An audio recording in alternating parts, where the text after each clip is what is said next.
Salut, salut! Alors en attendant que le tanin primaire sèche, je veux juste te parler des tuyaux armés que j'utilise pour l'eau froide et l'eau chaude. En fait, je suis curieux, j'ai fait un petit essai. Qu'est-ce qui se passerait si les tuyaux gèlent? Est-ce qu'ils éclatent ou est-ce qu'ils arrivent à se déformer et maintenir la pression du gel?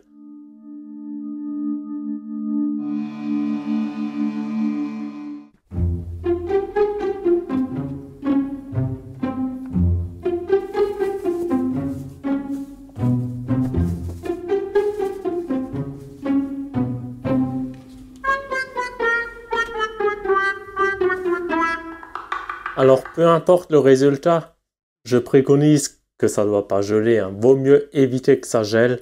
On n'est jamais à l'abri. Donc, le mode opératoire, comment que c'était? J'ai pris à peu près 70 cm de tuyaux. J'ai mis 2 vannes au bout, des colliers. Et je les remplis d'eau, mais à 100%. Il y avait presque plus de bulles d'air, tu vois. Et après, j'ai fermé les vannes. Mis ça dans un sachet au cas où si ça pète. Et j'ai mis ça au congèle. Donc là, tu vois, c'est bien congelé. Ce qui est sûr, c'est si maintenant je l'ouvre, il risque de péter. Ça, c'est certain. Mais là, au décapeur, je vais faire fondre. Je vais mettre une feuille d'essuie-tout. Et je vais le décongeler et on verra sur l'essuie-tout s'il y a des gouttes ou pas. Je vais prendre un carton, au moins on voit tout de suite si le carton il absorbe de l'humidité ou pas.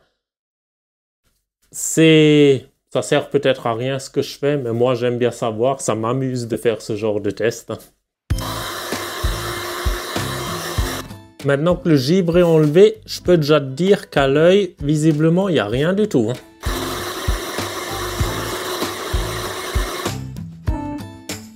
Ah, il commence à se décongeler. Pas de gouttes pour l'instant, c'est bien sec.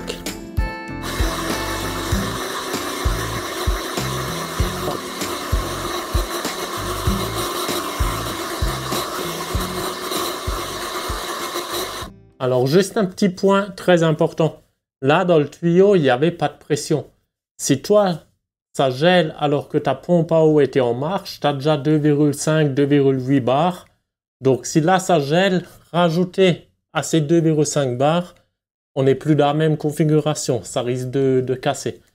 Là dans mon cas, c'était quand tu t'éteins ton fourgon, quand tu pars du fourgon, tu désactives la pompe à eau, tu ouvres tes robinets, tu libères la pression.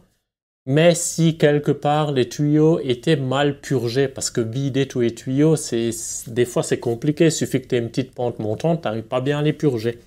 Et moi, ma crainte, c'est si dans un coffrage où il y a les tuyaux d'eau qui passent, il y a un endroit, admettons c'est mal purgé, il reste de l'eau, qu'est-ce qui se passerait si ça gèle? C'est pour ça que j'ai congelé ça. Donc là, il a tenu une semaine à moins 18 degrés, le congèle il est à peu près moins 18. Et visiblement, aucune fuite, rien du tout. Mais ça, c'est plutôt une bonne nouvelle, tu vois. Donc, en hiver, quand tu n'es pas dans le fourgon, tu éteins ta pompe à eau, tu ouvres tes robinets, tu purges ta cuve d'eau propre, ta cuve d'eau grise. Évidemment, tu actives le frost control pour vider le trauma. Ça, c'est très important. Et après, tu n'es peut-être pas obligé de purger chaque petite goutte d'eau dans les tuyaux, tu vois. Après, si tu arrives à purger, vaut mieux tout purger, mais comme dit, quelque part, tu as forcément une petite pente montante. Moi, je pense qu'il reste toujours un peu d'eau dans les tuyaux. Alors, pour avoir moins 18 dans un fourgon, tu peux y aller. Si en Alsace, là, il fait une nuit moins 10, voilà, tu as peut-être du moins 5 dans le fourgon, on est encore loin des moins 18, quoi. Mais c'est pas mal, c'est rassurant quand même. Qu'est-ce que t'en penses? Dis-moi en commentaire. Là, on voit la petite bulle d'eau. Donc, visiblement, j'ai pas perdu d'eau, tu vois. Parfait, donc on voit, j'ai une mini bulle. Voilà, c'est ce que j'avais au départ.